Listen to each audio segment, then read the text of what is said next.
From the nation's capital, the Conservative Caucus presents Conservative Roundtable, an in-depth look at today's most important issues. Welcome to Conservative Roundtable. I'm Howard Phillips. Our special guest for this broadcast is Terry Jeffrey. Terry is the editor of an outstanding publication, Human Events, which I've been reading since my college days, a publication which has had an extraordinary impact on the conservative movement in the United States. I recall when I was in my late teens and 20s attending Human Events conferences, which introduced to me many of the great issues over which conservatives have been battling. And one of the reasons I'm so grateful that Terry could be with us here is that Human Events has been faithful to its mission. It's one of the few organizations in the conservative movement that has fearlessly and faithfully told the truth regardless of the consequences.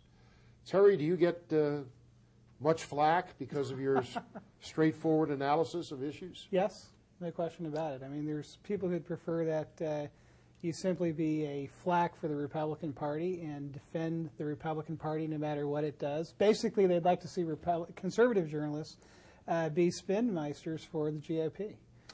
And you have been an independent journalist before you came here. As I recall, you were an editorial writer for the Washington Times. You've had other experience in journalism.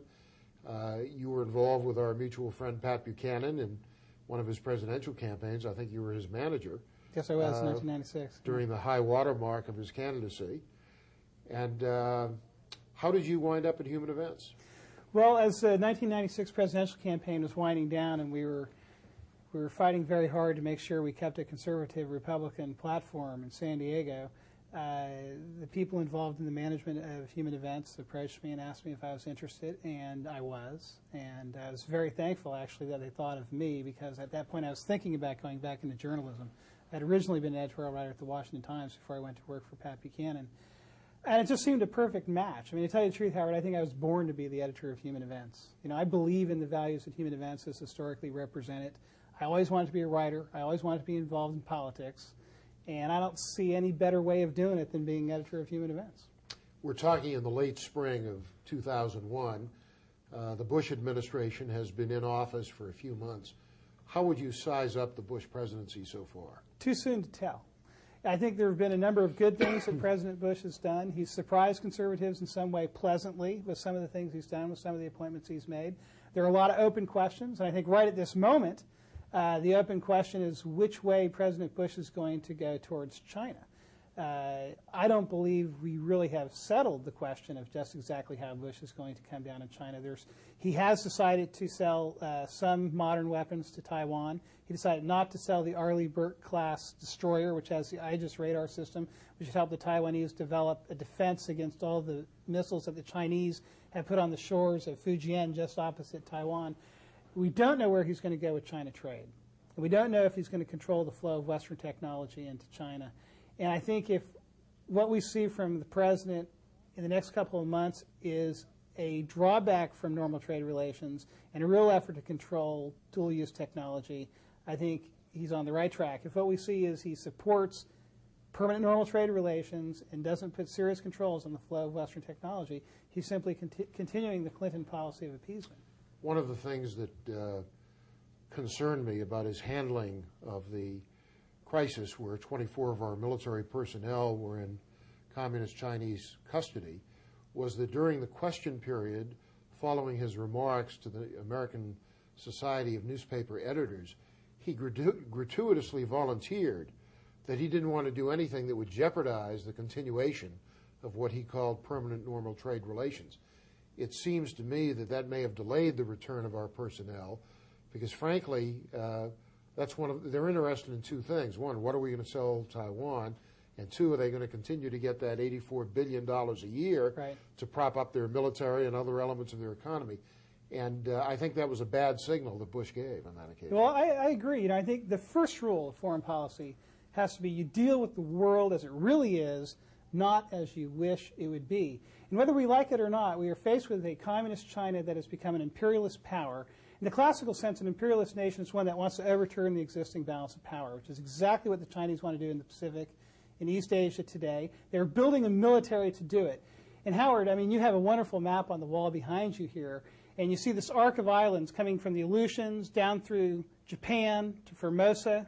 They used to be called Formosa, now it's Taiwan. Beautiful through the island. Philippines, down to Indonesia to Australia. And 50 years ago this month, General Douglas MacArthur, after he'd been fired by Harry Truman in command of our forces in Korea, came back and gave a great speech to a joint session of Congress. And in that speech, MacArthur briefly summarized what World War II and the victory there had meant for the United States. He said that before World War II, the Japanese had used that chain of islands as a salient of attack. They'd moved south through those islands to threaten Australia. They'd moved east to threaten the United States, literally bombing our territory in Hawaii. And what we had won with the deaths of tens of thousands of U.S. servicemen in the jungle of New Guinea, on the beaches of Iwo Jima and Okinawa, was control, military and economic domination of that region.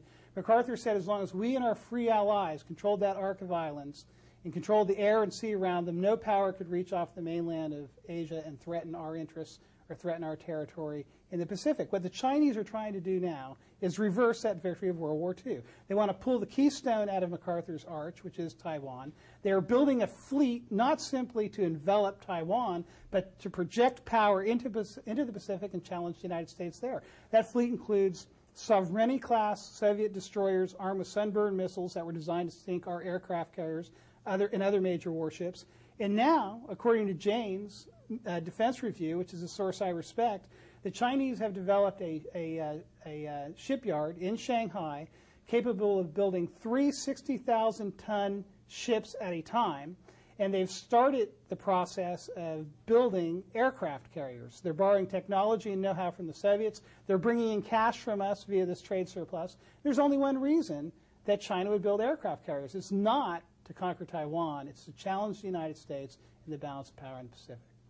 And of course, they regard the South China Sea as a pond that belongs to them.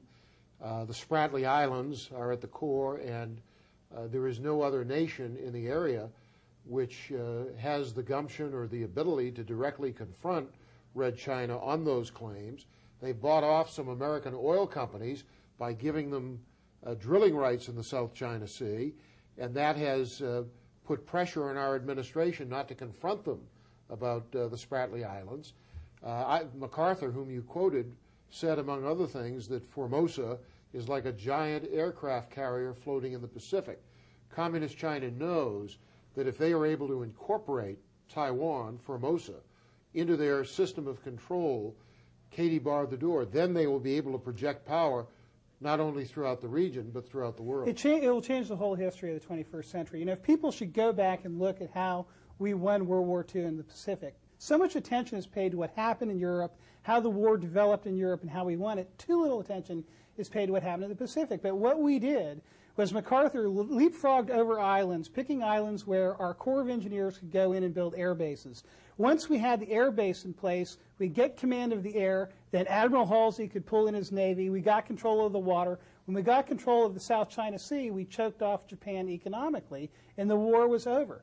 And China intends to reverse that process. If, in fact, they resubjugated Taiwan, which is their explicit aim, as you say, it would be an unsinkable aircraft carrier, they would be able to choke off Japan and the Philippines and South Korea economically if they wish. And that's why any sign of weakness by the United States is a signal to Japan, to Korea, to the other countries in the area, and even to the establishment business community in Taiwan, to cut the best deal they can with the Communist Chinese, because they're not sure they can continue to count on the United States of America. For 50 years, under the security umbrella of the United States, and under the political tutelage of the United States, this region of the world, the Western Pacific, has become the dominant economic force on the globe and also the most progressive political force. South Korea, Japan, the Philippines have all become free market democracies under the umbrella of the United States.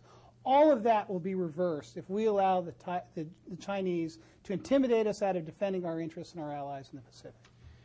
When we come back after the break, Terry, I want to talk to you about related issues facing our national defense. I had the privilege of hearing Mark Halperin speak recently, and as you know, Mark is an accomplished national security analyst. He was Bob Dole's speechwriter for a time in 1996, and he's a very cold, brilliant analyst whose pieces have appeared in the Wall Street Journal and elsewhere. And he said he was concerned that unless George Bush changes the present intention to defer defense spending increases, history will put him in the same category as William Jefferson Clinton. I was surprised to hear him say that and interested. When we come back after these messages, Terry Jeffrey, the editor of Human Events, and I will discuss the defense of the United States of America. Please stay with us.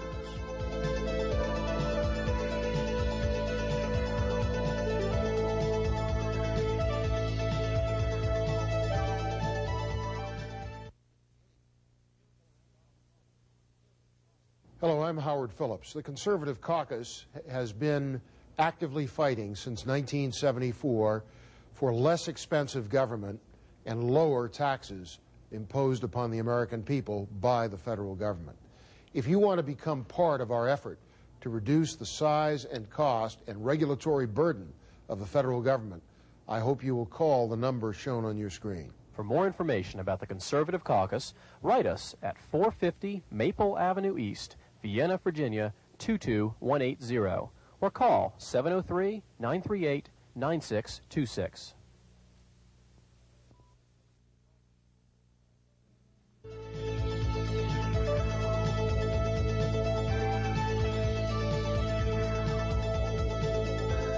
Welcome back. I'm Howard Phillips with our special guest, Terry Jeffrey, editor of Human Events. We're talking about defense.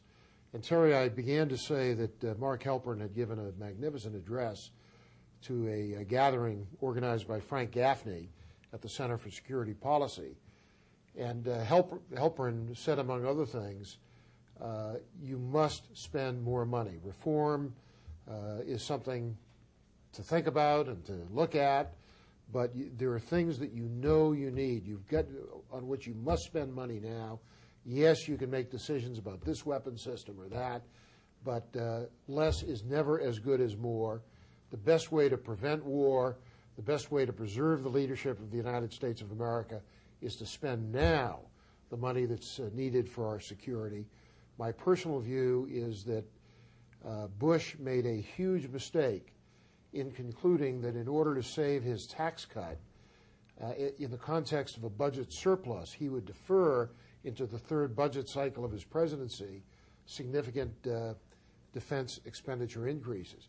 Reagan didn't make that mistake. Reagan said, I know we've got to rebuild the military. And he did.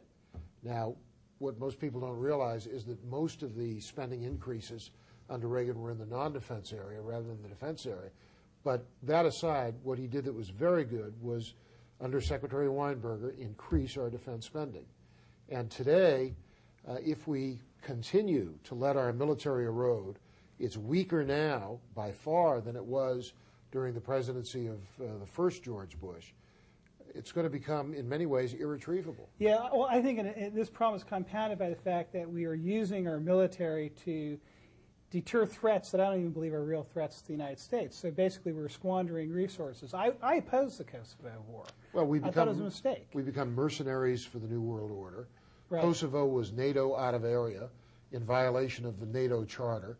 NATO is now the military arm of the Socialist International, with U.S. soldiers doing their bidding. But, I mean, the real question, if you want to really simplify it, the question for me is there a real threat to my children and their well-being and their future and what's happening here? No one can make an argument to me that Slobodan Milosevic, as vile a man as he was, in any way posed a threat to my children, their freedom, their prosperity, or their security. You know it does pose a threat to your children and mine? It's buying the notion that some international body can snatch Slobodan Milosevic out of Yugoslavia to be on trial. Right. I mean, if Bush is against the International Criminal Court, the principle is the same. Well, ultimately, as a conservative, I think what you have to stand in defense of is the Constitution of the United States. And the Kosovo War was a violation of the Constitution of the United States. And you know what? The beauty of the Constitution, Howard, is that you cannot conduct an unjust war if you conduct a constitutional war, because the American people will not let you conduct an unjust war. According to the Constitution, Congress has the power to declare war. And if you go back and you read the debate on this clause that happened in the Constitutional Convention, in the discussions that were had in the ratifying conventions, there's absolutely no question that the framers did not intend to give the executive the power to initiate a war, and only in a circumstance where the United States was attacked did they want the executive as commander-in-chief to be able to defend the United States in real time. To repel foreign invasion. That's right. And what since Harry Truman committed U.S. troops in Korea without a prior approval of the United States Congress under our Constitution, but instead used a resolution by the United Nations to initiate that war, we have increasingly moved away from the constitutional restrictions on the war power, which in fact is potentially the most tyrannical power our federal government has. So the bottom line is, you have a war like Kosovo where there's no clear interest of the United States at stake, where the American people will not see any argument that their future or their children are threatened. Americans will not democratically approve it. And I think that we also have a situation like that, in my view, today in Iraq. We are daily running flights over northern and southern Iraq, enforcing a no-fly zone in Iraq. This president, George W. Bush, shortly after he entered office, allowed an attack on Iraqi radars that were simply illuminating American planes. They hadn't shot at American planes. And yet, when we have Americans actually taken hostage by a communist power and our planes stolen, we move back and we appease. I find a great irony in that. I think we ought to move to a policy of pure containment of Iraq. That means if we tell them, you leave your territory, you invade Iran, Saudi Arabia, Turkey, Syria, Jordan, you have a problem with the United States of America, which is a message we did not deliver to Iraq before the Persian Gulf War. Had we done that, there would not have been a war. Well, Ms. Glaspie gave the opposite message. Exactly. She said, no matter what you do, you don't have to worry about us. Exactly. April Glaspie. Exactly, but for ideological reasons, we are defending ourselves against false threats, as per Kosovo, as per our current policy in Iraq, and we're not defending ourselves against real threats such as the one posed by China. So I think Bush is right in the sense that we do need a strategic review. We do need to clearly understand what threatens America today, and then we need to aggressively build a defense that will deter anyone who would aggress against us vis-a-vis those threats. Of course, defense is about more than hardware. It's Right. about morale. And one of the problems with the military today is retention. And the people who are leaving, in many cases, are the very best people.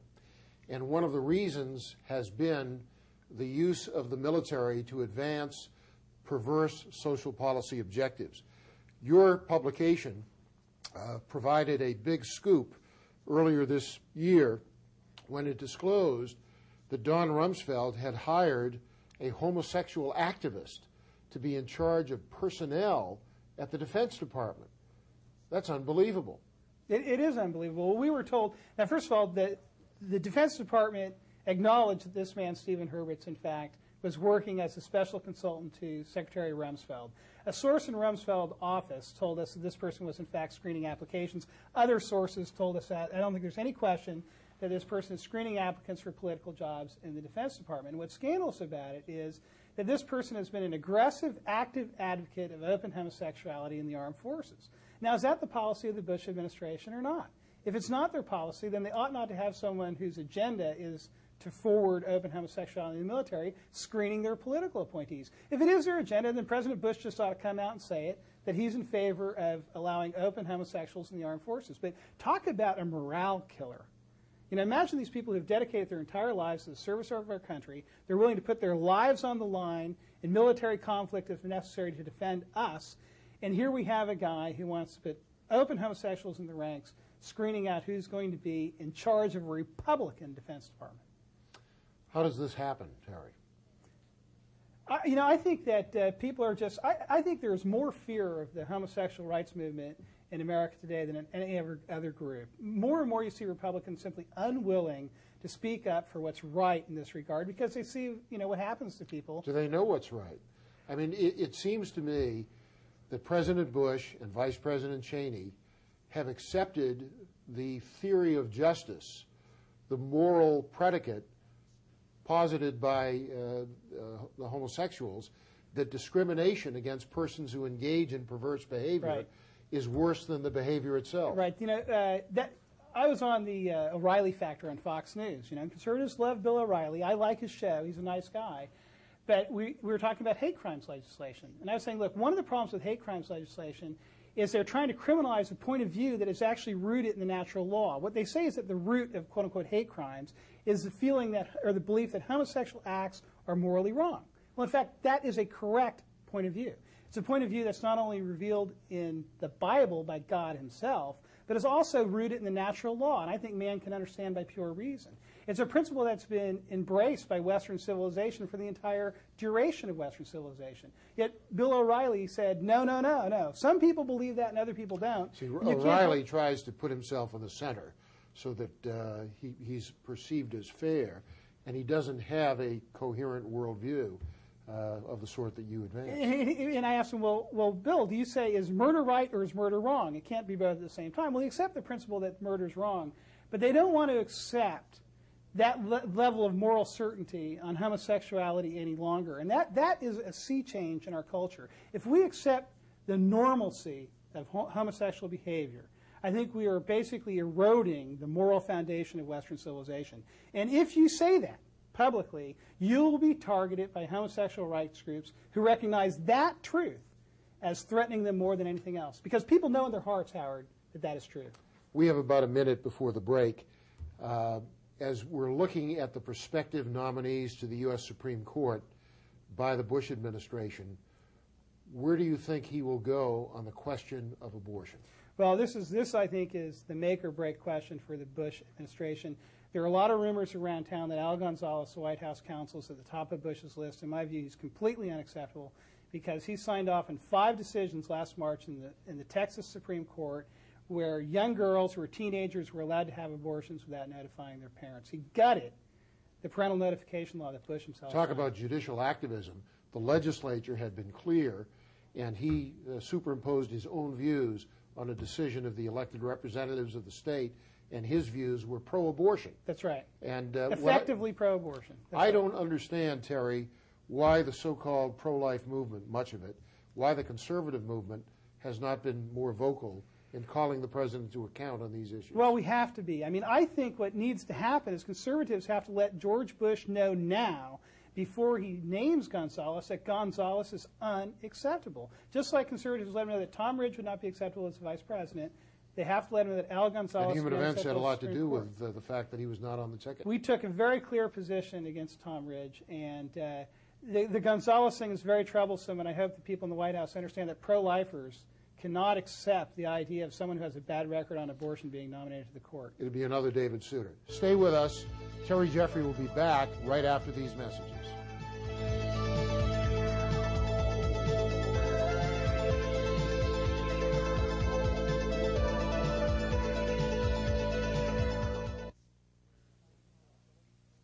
Hi, I'm Howard Phillips, chairman of the Conservative Caucus.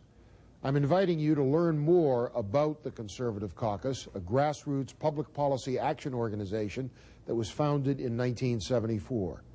Whether you're opposed to socialized medicine, interested in making Congress more accountable, stopping the New World Order, fighting gun control, reducing taxes, or restoring America to its biblical premises and constitutional boundaries, we're the organization you're looking for.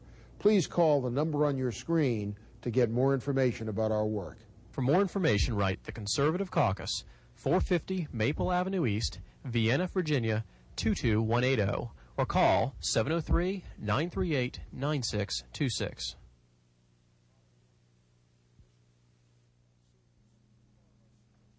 Welcome back. I'm Howard Phillips. Our guest has been Terry Jeffrey, who is the editor of this wonderful publication, Human Events. If you are not reading it, you really need to read it.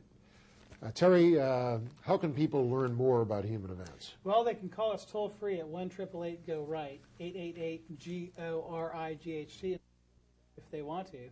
They say they saw me with Howard Phillips. But you can't say anything on the broadcast. Okay, take Please, it back. forget that. You can't buy it based on this broadcast, but you can seek more information. Or you can get us at our website, which is humaneventsonline.com.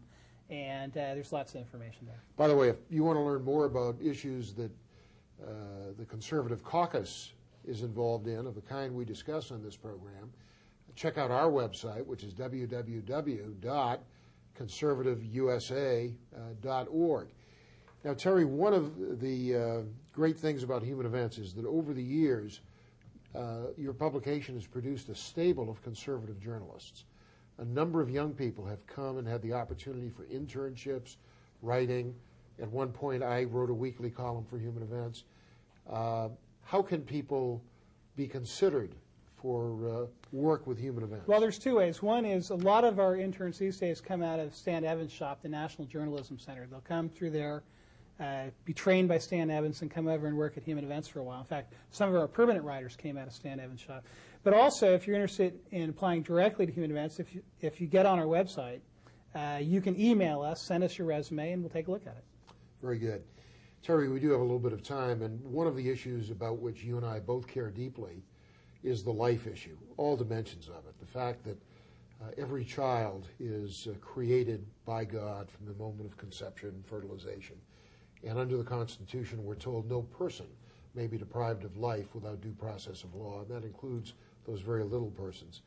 One of the most dangerous things we've seen in recent years is the idea that unborn children should be treated as pieces of meat and be, in almost Hitlerian fashion, be used for scientific research. What's happening? Well, there's unbelievable research taking place with federal funding under the National Institutes for Health, which I've been chronicling in Human Events, and I'm going to be writing a series of stories throughout the year detailing some of the things that they've done.